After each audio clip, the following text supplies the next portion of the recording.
Hello, everyone, and welcome back to another reading. All right, y'all, another story time out of this book here that I've been reading to you all. JD and the Family Business, written by J. Dillard, illustrated by Akeem S. Roberts.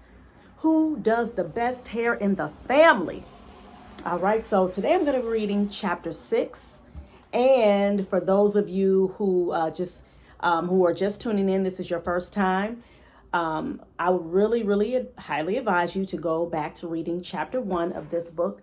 And if you really want to get a more in-depth look into the characters of this series, JD and the Great Barber Battle, go back and listen to JD and the Great Barber Battle. All right, so you'll get a great introduction of all the characters: JD, his sister Vanessa, Justin, his mom, grandma, granddad, their friend Jessyka, Xavier. So all the crew in Meridian, Mississippi. All right.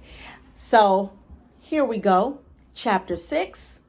This is the cutting room floor. We did not film another video until after Vacation Bible School was over a week later. I told Vanessa I thought it was too risky. "You're just a big scaredy cat," she said. But I wasn't. The summer before, I got caught sneaking off to Jordan's house during recess, and I had to copy pages out of an encyclopedia for 2 weeks straight. Granddad had a whole collection of them, and that was his favorite punishment. I didn't like it because my hand hurt, but I did learn some interesting facts. We returned to our regular routine of homework in the morning before playing with our friends. Grandma went back to teaching art classes at the rec center and took Justin with her most days. Granddad still stayed home with us until around 3 o'clock. Even though we spent a lot of time together, he never let me cut his hair, no matter how good I had gotten. "Justin and Mom are satisfied customers," I told him. "Can I do you next, Granddad?"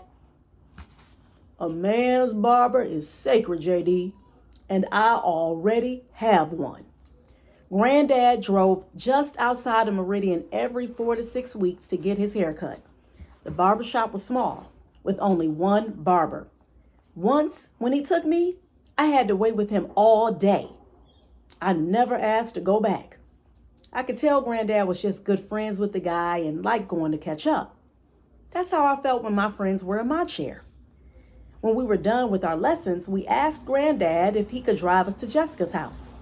"Did you ask her parents?" "Yes!" we both shouted. Jessyka usually wore her hair in 2 big ponytail twists during the school year. But in the summer, she got tiny little braids with beads attached to the ends. "Now, I only have to get my hair done every 2 weeks, she told us. I thought it looked so cool. But when she told me it took 6 hours to finish, I thought, I'll stick to doing short styles. "Guess what we did, Jessyka?" Vanessa said while holding up the SD card. "We filmed a hair video at church." "What?" Jessyka replied. "How'd you do that without getting caught?" Vanessa explained the whole story. I started sweating again just hearing it. Jessyka took us down to her basement, where her family kept their computer and video equipment. "How do you know how to use this stuff, Jessyka?" I asked. "Some of the girls from my coding club showed me," she said. "Geez, how do you have time to do so much?" I asked. Jessyka sighed, like she was wondering the same thing. "My parents make a calendar each month with different colors for each activity throughout the day," she said. "It looks like a rainbow." I suddenly felt glad that I only had to cut hair, play football, and do homework. It left room for drawing. Those were things I'd like to do anyway. "My parents want me to try everything," Jessyka added. "I only like some stuff. Like this." I watched as she inserted the SD card into one of the computers. A few seconds later, our video started. It was very echoey and pretty dark. It wasn't lit like Sunday service, and I think the room was better for singing than talking. "There's only so much we can do to fix this," Jessyka said. "I don't think it's going to be usable." Vanessa looked disappointed. I was relieved. "Vanessa, someone from church was going to see it, and then everyone would know we were in the sanctuary," I said. Let's just film some more videos in normal places. My sister shrugged. Let me show you something I've been working on, Jessyka said. She pulled up a bright gold logo that said Kids, Cuts, Hair, and Nails. Voila! This can be a part of our intro, she said. What do you think?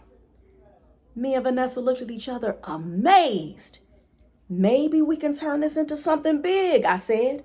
Maybe, Vanessa replied. Forget that. This is something big. Jessyka, do you think you'll be able to work with us on this idea? Vanessa asked. Well, I hope so. My dad enrolled me in summer tennis camp. But I don't really want to go, she said. I'd rather practice adding special effects to videos. Jessyka did look happier in this basement than I'd ever seen her. Well, tell him it's for school, Vanessa said. That's not really a lie. I want to submit these videos for the Junior Business Scholars Program. It's due in a month. We clearly needed Jessyka's help. The video we did by ourselves looked terrible. We never get any views. Plus, I knew that working on videos made Jessyka happy. I hoped she could do it. But if not, we needed a backup plan. Whoa, y'all. What I tell y'all, oh my goodness, man. This book, shout out again to Brother J. Dillard. Awesome writing. I'm really feeling this, y'all. So, what do you all think? Y'all think Jessyka is going to be able to be on board? She got the skills, y'all. And don't y'all just love how they just pump each other up? I love the support. And I'm hoping that you all are feeling that and digging that. You all can have these types of relationships with your friends, starting, of course, with your family and your friends, all right? Having supportive, positive relationships. Learning how to resolve conflicts in a way where you all can still be cool. All right, y'all. So let me know what you all think in the comment section below about Jessyka being on board and about them making these videos, okay? I'm feeling this. Remember to like, subscribe, and share. And please remember to keep reading for at least 30 minutes a day. I'm Miss Jessyka. Peace.